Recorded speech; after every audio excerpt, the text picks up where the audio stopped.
my high student secondary 2 session number 10. أعزائي طلاب الصف الثاني الثانوي، أهلا بكم وحلقة جديدة وبروبلم in deviation triangle prism and minimum deviation. ابتدينا قبل كده قلنا إن البريزم في 4 laws. First ال A equal theta 1 plus phi 2. Number 2 alpha equal phi 1 plus theta 2 minus A. And the n sin phi 1 over sin theta 1 equal sin theta 2 divided sin phi 2. ال n ده refractive index. ال phi angle of incident. ال theta angle of refractions. But in minimum deviations ال minimum deviation relation between phi alpha naught and phi 1. الريليشن بتكون الأول inversely and then directly. تعال نشوف كده البروبلمز نمبر 1. Problems number 1. Array of light falls at one fold of triangle glass prism of one angle 60 degree by an incident 45 degree. If the refractive index of material of the prism is √2.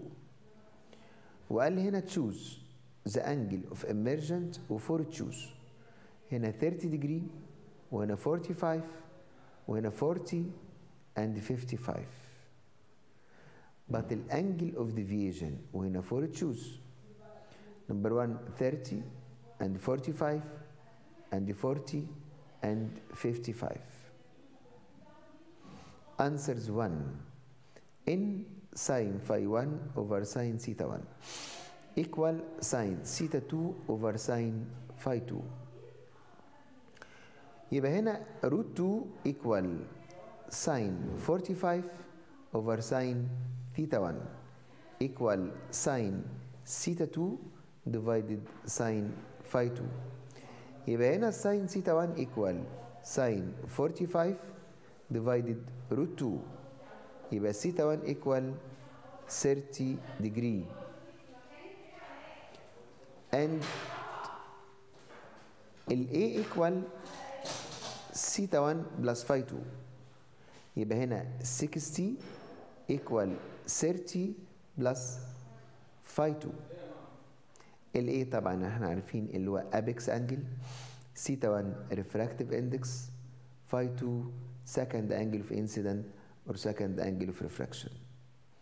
So √2 equal sin theta 2 over sin 30. يبقى sin نعمل cross multiplication يبقى theta 2 equal 45. Problem number 2. A triangle prism has apex angle 60 and the refractive index √3. So the minimum angle of incident of a ray on one of the face of the prism that makes ray emergent from other phase of the prism is, وعندي for choose 46.46, number 2 42.42, and the number 3 36.36, and the number 2 22.22. تعال نشوف الانسرز. يبقى هنا the triangle prism has an apex angle 60 and the refractive index √3. So the minimum angle of incident of the ray one of the face of the prism that makes the ray emergent from the other face of prism is 46.46. So sin n equal sin phi 1 over sin theta 1. But ال A equal theta 1 phi 2. theta 1 angle of refraction. phi 2 second angle of incident or second angle of refractions. يبقى هنا sin phi c 1 over n equal 1 divided √3. So sin phi c 1 over n يعني equal 1 over root 3 يبقى ال phi c equal 35.26 and ال a equal theta 1 phi 2 60 equal theta 1 plus 35.26 يبقى theta 1 equal 24.74 but ال n equal sin theta 1 over sin phi 1 يبقى sin phi 1 equal root 2 sin 24.74 يبقى ال phi 1 equal 46.46 problem number 3 a ray of light falls on the triangle prism at an angle of incident 45. If you note that a refractive index of prism is 1.5. So the apex angle of prism وهنا for choose. Number 1 40, number 2 59.82, number 3 55, number 4 60. الانسرز n equal sin phi 1 over sin theta 1 equal sin theta 2 over sin phi 2 يبقى هنا 1.5 equal sin 45 divide sin theta 1 so in theta 1 equal 28.30 so ال n equal sin theta 2 over sin phi 2 يبقى هنا sin phi 2 equal sin 52 divided 1.5 but ال phi 2 equal 31.69 so ال a equal theta 1 plus phi 2 يبقى ال a equal 28.13 plus 31.69 يبقى equal 59.82 problem number 4 a ray of light falls at one of triangle prism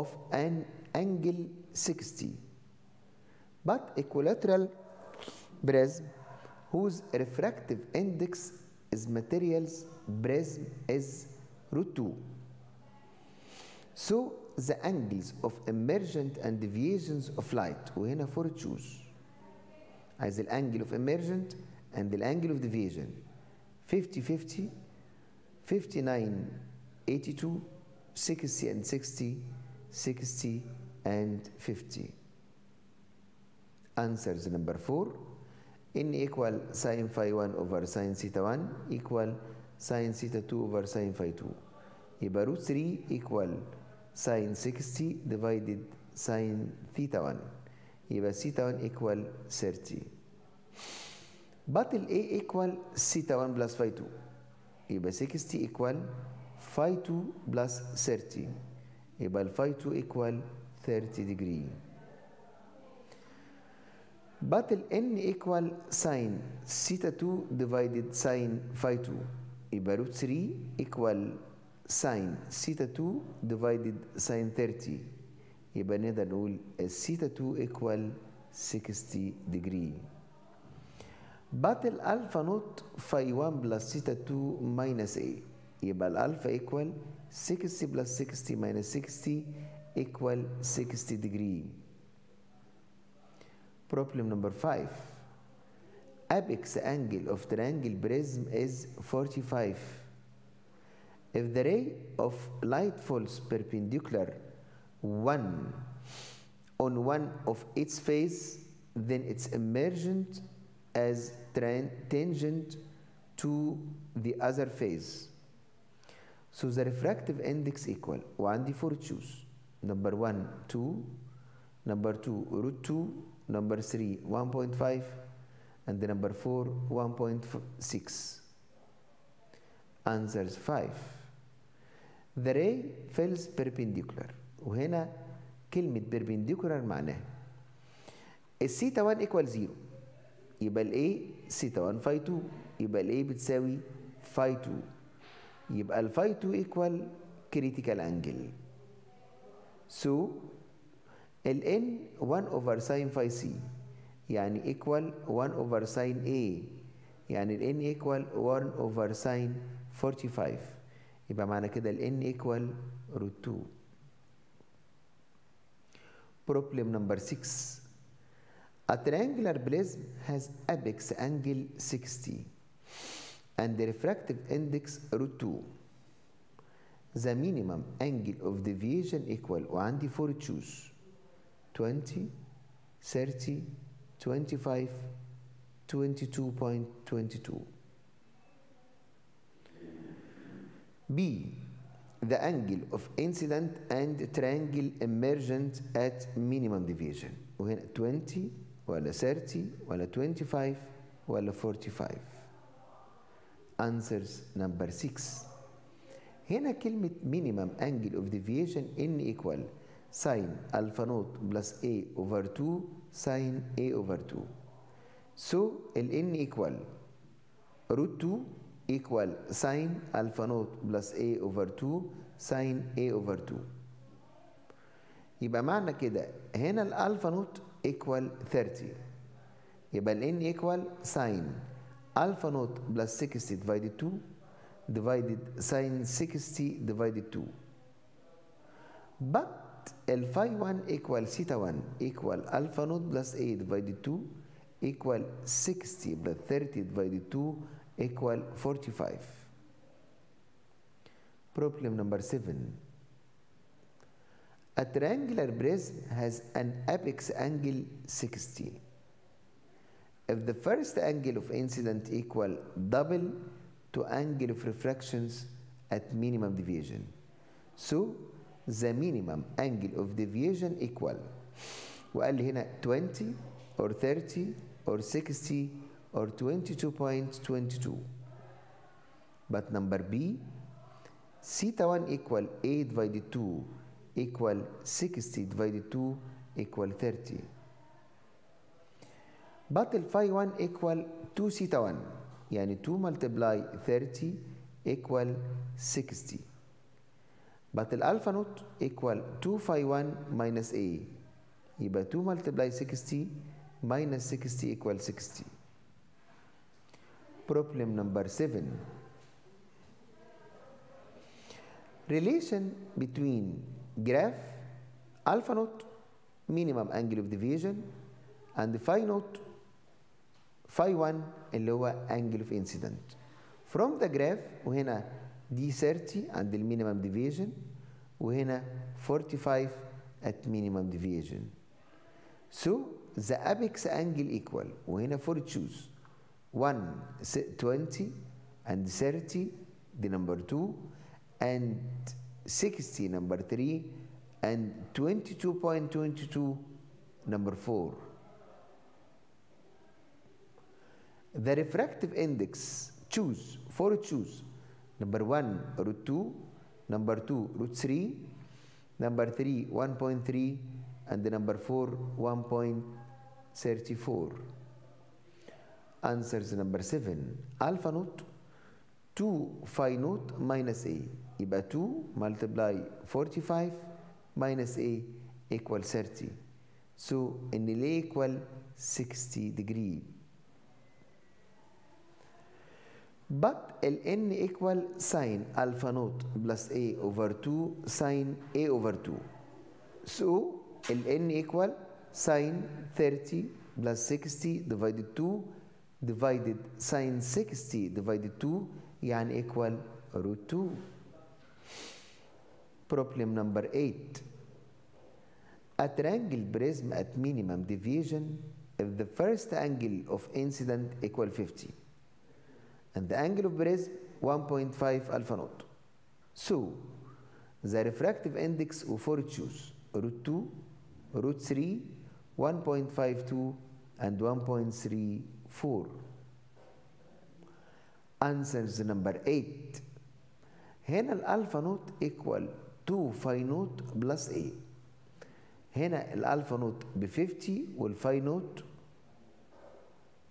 multiply 2 يبقى هنا 2 multiply 50 equals وهنا ماينس 1.5 الفا نوت equal 40. So ان ليه equal 1.5 الفا نوت يبقى 40 multiply 1.5 equal 60. So ال n equal sin 40 plus 60 divided 2 divided sin 60 divided 2 يعني equal 1.53. Problem number 9. هنا بيقول لي array of light falls on triangle glass prism at angle of incidental phi naught equal 45 if you know that refractive index of prism 1.5. So the apex angle of choose 50 ولا 59.82 ولا 55 ولا 60. تعال نشوف الانسرز. يبقى هنا ال n sin phi 1 over sin theta 1 sin theta 2 over sin phi 2 يعني 1.5 equal sin 45 divide sin theta 1 يبقى theta 1 equal 28.13. but ال n equal sin phi theta 2 divided sin phi 2 يبقى sin phi 2 equal sin 52 divided 1.5. So ال phi 2 equal 3.1.69 but ال a equal theta 1 plus phi 2 يبقى ال a equal 28.16.13 plus 31.69 يعني equal 59.82. Problem number 10. Array of light falls at one of the triangle prism of angle 60 by equilateral prism whose refractive index of material is √2. So the angle of emergent of deviation وهنا الانجل of emergent and deviation وقال لي هل هي 50 و 50 or 59 and 82 60 and 60 60 and 50. تعال نشوف الانسرز. ال n equal sin phi 1 over sin theta 1 equal sin theta 2 over sin phi 2 يبقى √3 equal sin 60 divided sin theta 1 يبقى theta 1 هنا equal 30 degree. but ال a equal theta 1 phi 2 يبقى 60 equal phi 2 plus 30 يبقى ال phi 2 equal 30 degree. but ال n equal sin theta 2 over sin phi 2 يبقى √3 equal sin theta 2 divided sin 30 يبقى معنى كده theta 2 equal 60 and الالفا نوت في المينيمم ديفيجن phi 1 الالفا في البريزم phi 1 بلس theta 2 minus a ده البريزم العادي يبقى نورمال بريزم يبقى الالفا equal 60 بلس 60 minus 60 equal 60 degree. ودي كانت آخر حاجة في حلقتنا النهاردة اللي هو laws of prism. Thank you my high student secondary 2 Mr. عماد سامي. Thank you. أشكركم.